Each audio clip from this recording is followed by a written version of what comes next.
Selamat pagi, salam semangat dari saya untuk anak-anakku sekalian kelas 8 A dan B tentunya. Semoga pagi hari ini tetap masih semangat, tetap masih sehat dalam mengikuti pelajaran jarak jauh, dalam pelajaran daring yang pagi hari ini masih bersama saya tentunya dalam mata pelajaran IPA untuk kelas 8. Dalam pertemuan perdana di semester 2 ini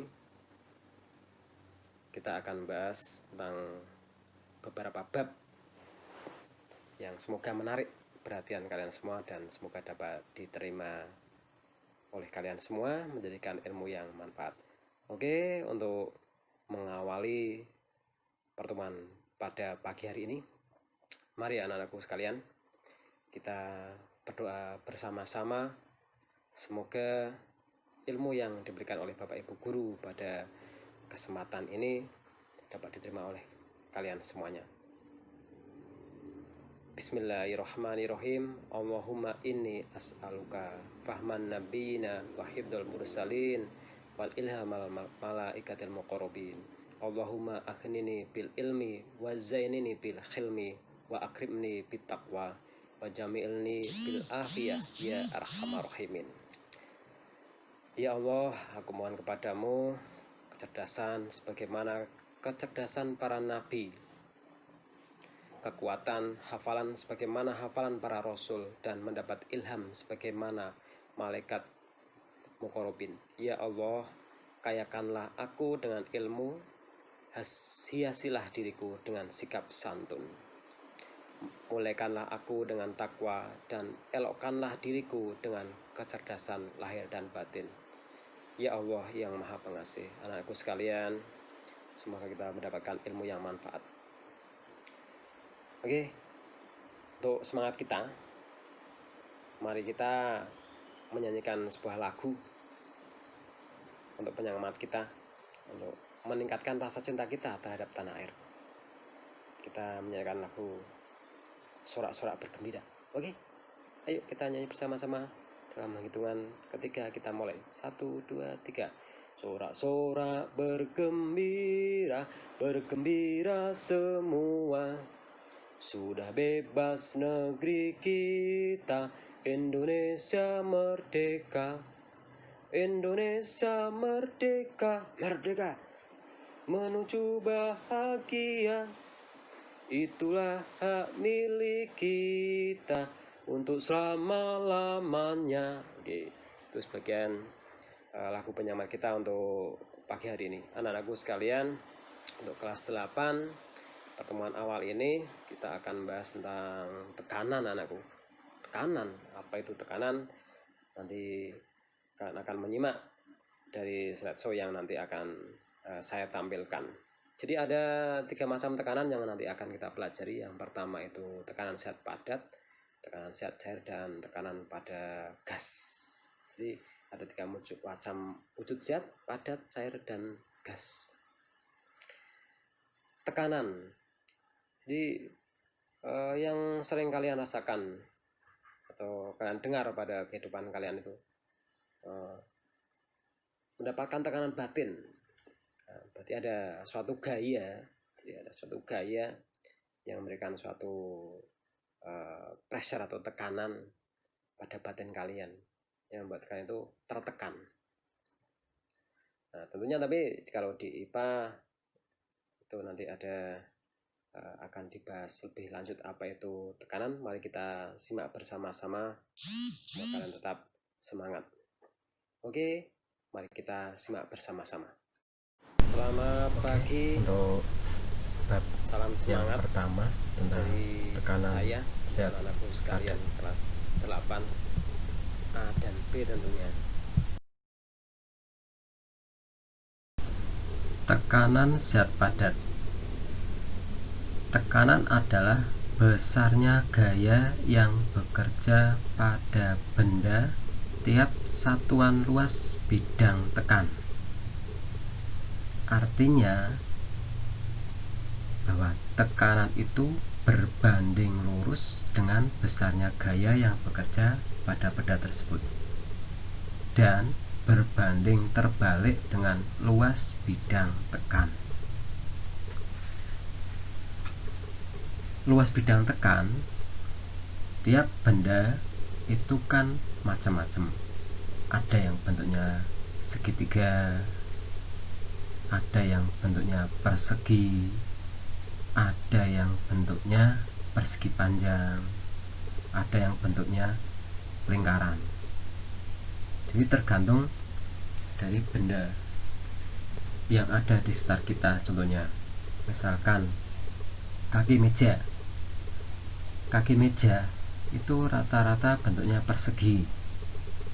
Jadi yang menekan lantai kalau pada kaki meja itu ada 4. Ada 4, misalkan meja kakinya 4 itu. Jadi masing-masing kaki itu kan menekan lantai, dimana bidang tekannya itu bentuknya persegi.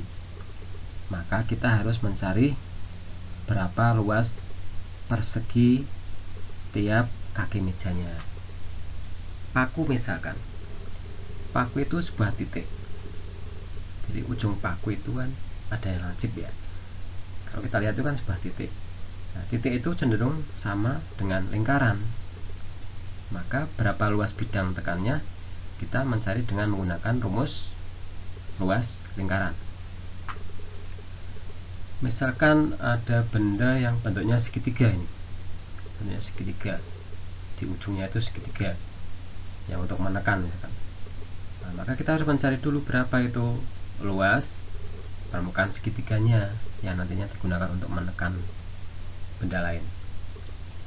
Balok misalkan ini. Jadi balok itu kan bentuknya permukaannya persegi panjang. Jadi kalau balok panjang 4 meter kita letakkan di lantai, maka kan balok tersebut menekan lantai.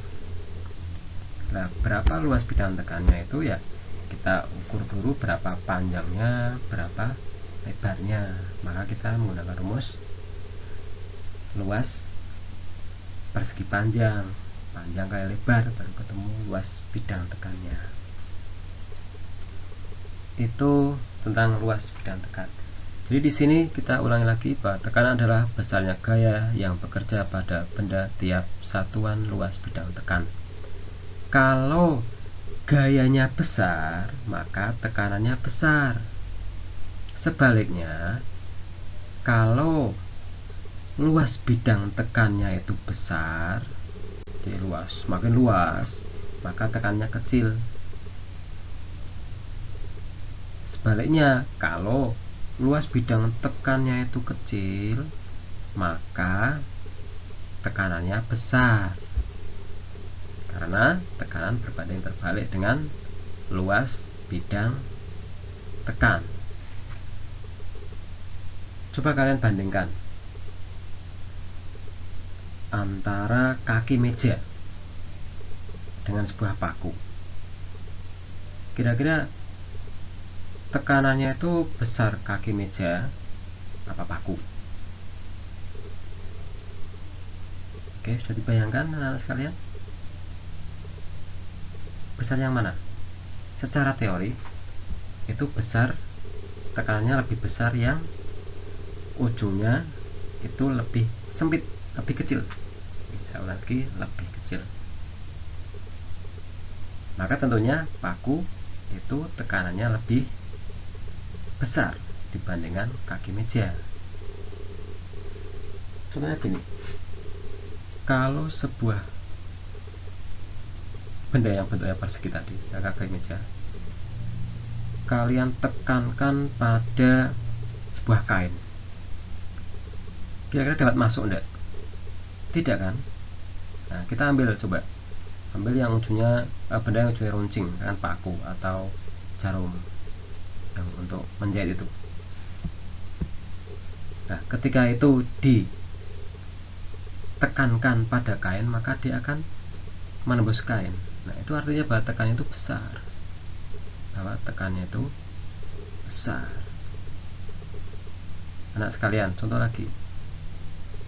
kalau benda yang permukaannya besar kalian letakkan di atas misalkan di atas sebuah baskom yang berisi air, maka dia menekan airnya kan cenderung dia itu tidak menekan ke bawah, tapi dia itu cenderung terapung. Coba kalau benda yang permukaannya itu lebih kecil, itu akan menekan air ke bawah karena luas permukaannya lebih kecil. Maka kalau kalian berenang tidak bisa berenang, maka kalau kalian melentangkan badan kalian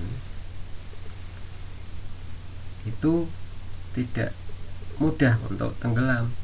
Kalau kalian ingin lebih tenggelam, maka iringkan badan kalian. Artinya kalau kalian terlentang berarti kan permukaan badan kalian yang menyentuh air itu kan lebih luas.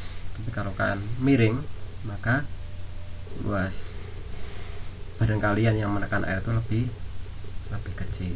Contoh lain, ketika kalian berjalan di atas tanah yang cukup becek, kalau kalian menggunakan sandal jepit ini, misalkan si Idun menggunakan sandal jepit, kemudian si Ani menggunakan sepatu dengan hak kecil yang tinggi, maka kira-kira yang mudah berjalan yang mana? Yang si Idun. Kenapa? Karena ketika dia menggunakan sandal jepit itu, permukaan sandal jepit lebih luas daripada sandal jengkrik tadi. Artinya apa? Si Idun itu kecil dalam menekan tanah tersebut, tapi yang satunya yang menggunakan hak tinggi itu tidak bisa berjalan karena nancep tadi. Artinya bahwa semakin kecil luas bidang tekannya, maka tekannya semakin besar. Oke, sekarang bagaimana dengan persamaannya, bentuk rumusnya? Bentuk rumusnya yaitu P sama dengan F per A. P itu besarnya tekanan, F itu besarnya gaya yang bekerja, A itu luas permukaan benda. Gitu ya anak-anak sekalian ya. Jadi kalau A itu luas permukaan benda, satuannya meter persegi karena luas permukaan, jadi menggunakan meter persegi. Gaya satuannya Newton, maka tekanannya itu kan rumahnya P F per A, maka F itu N, A itu meter persegi, maka satuannya Newton per meter persegi.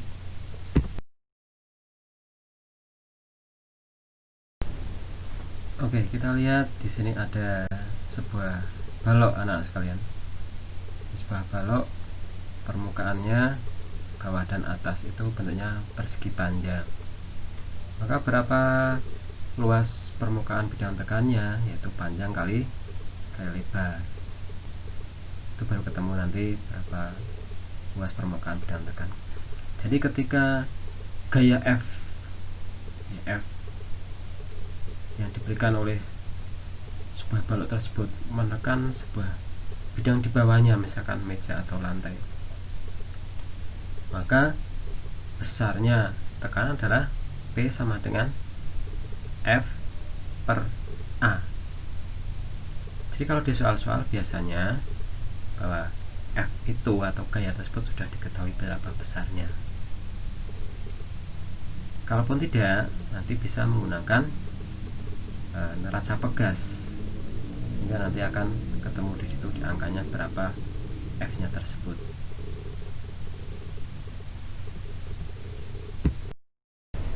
Dalam satuan internasional atau SI, satuan tekanan adalah Pascal atau Newton meter persegi yang sudah saya katakan di atas tadi. Semakin besar gaya tekan, semakin besar tekanannya. Semakin luas bidang tekan, semakin kecil tekanannya. Itu artinya tekan itu berbanding terbalik dengan luas bidang tekan dan berbanding lurus dengan besar gaya tekan. itu kan lurus kan anak. Kalau kalian lihat itu kan P sama dengan F per A. Jadi P lurus dengan F, tapi dengan A itu akan di bawah, maka terbalik. Itu artinya berbanding lurus dan berbanding terbalik. Sehingga dari rumus tersebut dapat diketahui bahwa makin besar gaya tekan yang diberikan, makin kecil tekanan yang dihasilkan. Makin kecil luas permukaan bidang tekan, makin besar tekanan yang dihasilkan. Oke, saya kasihkan contoh untuk menghitung besarnya tekanan luas bidang tekan dan gaya yang bekerja pada suatu benda. Oke, misalkan ini namanya Mbak Indah Kalalo. Tahu Mbak Indah Kalalo? Artis ya. Dia memiliki massa 50 kg. Pada pelajaran sebelumnya, semester 1, itu kan ada berat, ada massa. Jadi kalau berat itu satuannya Newton, kalau massa itu satuannya kilogram. Oke, saya ulang lagi. Indah Kalalo memiliki massa 50 kg. Dia pergi ke pasar dengan menggunakan sepatu hak lancip. Jika tekanan yang Indah berikan pada lantai itu 1500 Newton per meter persegi, berapakah luas permukaan sepatu Indah?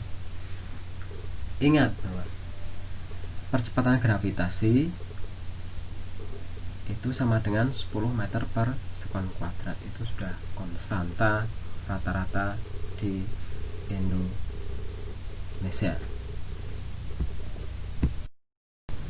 Ya, dari soal di atas itu dapat diketahui bahwa masanya Mbak Indah Kalalo itu 50 kg, M 50 kg. Gaya gravitasi bumi atau percepatan gravitasi itu G sama dengan 10 meter per sekon kuadrat. Kemudian tadi diketahui bahwa tekanannya, besar tekanannya itu P sama dengan 1500 Newton per meter persegi. Yang ditanyakan itu berapa luas permukaan sepatu punyaannya Mbak Indah Kalalo. Kita jawab bahwa F itu kan M per G. Jadi untuk mencari berapa besarnya gaya tekan itu bisa menggunakan F sama dengan M kali G. Jadi di sini bahwa W gaya berat sama dengan gaya tekan, maka kita bisa menggunakan F itu M kali G. Jadi kalau pada hukum Newton itu kan F sama dengan M kali A. Ya, A itu percepatan. Dan di sini karena F itu sama, dianggap sama dengan gaya berat, maka F sama dengan M kali G. M nya 50, G nya 10, maka ketemu F nya gaya tekannya 500 Newton. Nah, F sekarang sudah ketemu, A nya kita cari dari persamaan P sama dengan F per A, maka P nya 1500, F nya 500, A nya yang kita cari, maka A sama dengan itu F per P, sehingga A sama dengan 500 per 1500 sama dengan 0,33, sehingga A ini permukaan yang menekan, luas permukaan yang menekan itu sama dengan 0,33 meter persegi. Jadi luas permukaan haknya, hak sepatunya Mbak Indah Kalalo itu satunya itu 0,33 meter persegi.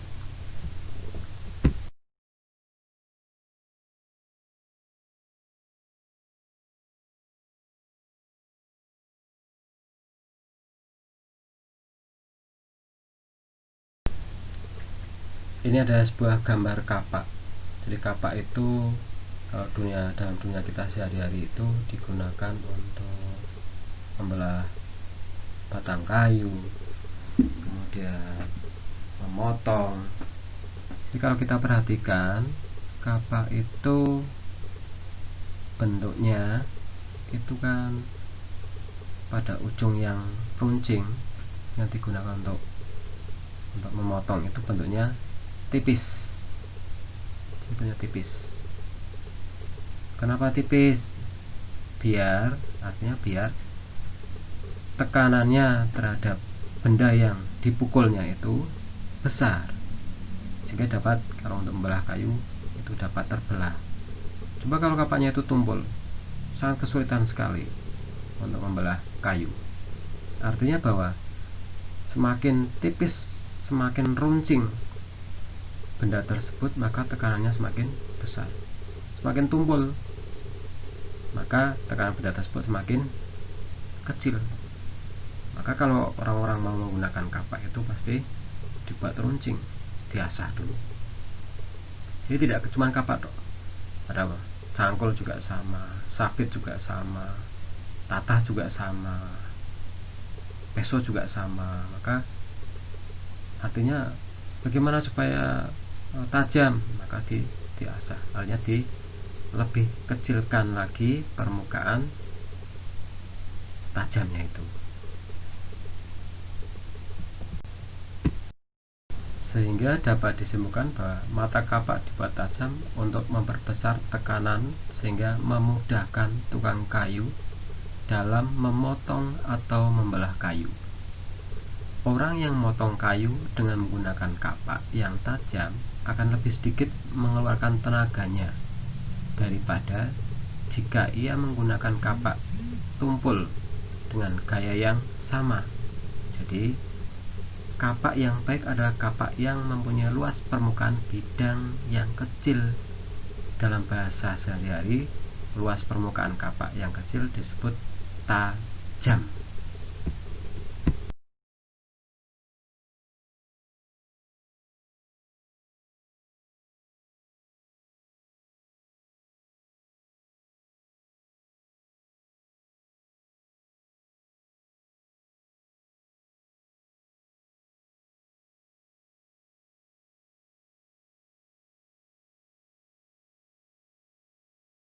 Ini ada gambar papan seluncur ski atau papan seluncur yang digunakan pada daerah bersalju, yang digunakan untuk olahraga ski pada salju.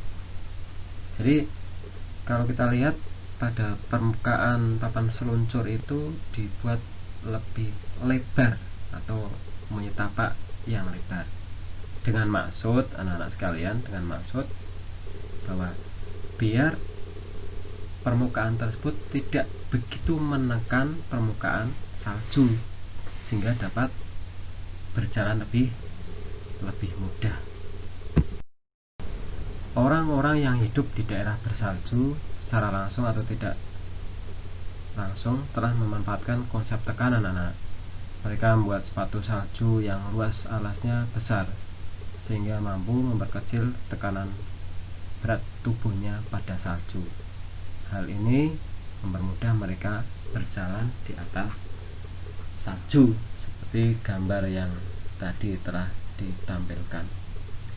Mungkin kalian pernah melihat pada tayangan TV Antv itu ada Marsha and the Bear, ketika pada sebuah cerita bermain di atas permukaan salju.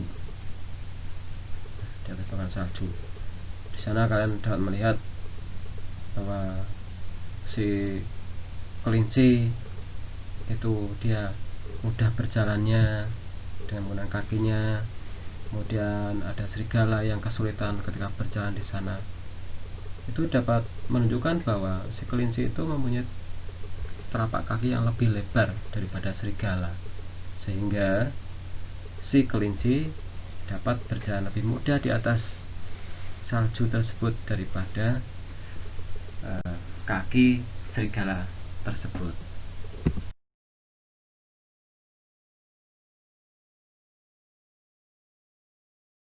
Oke anak-anakku sekalian, setelah tadi saya terangkan tentang tekanan pada zat padat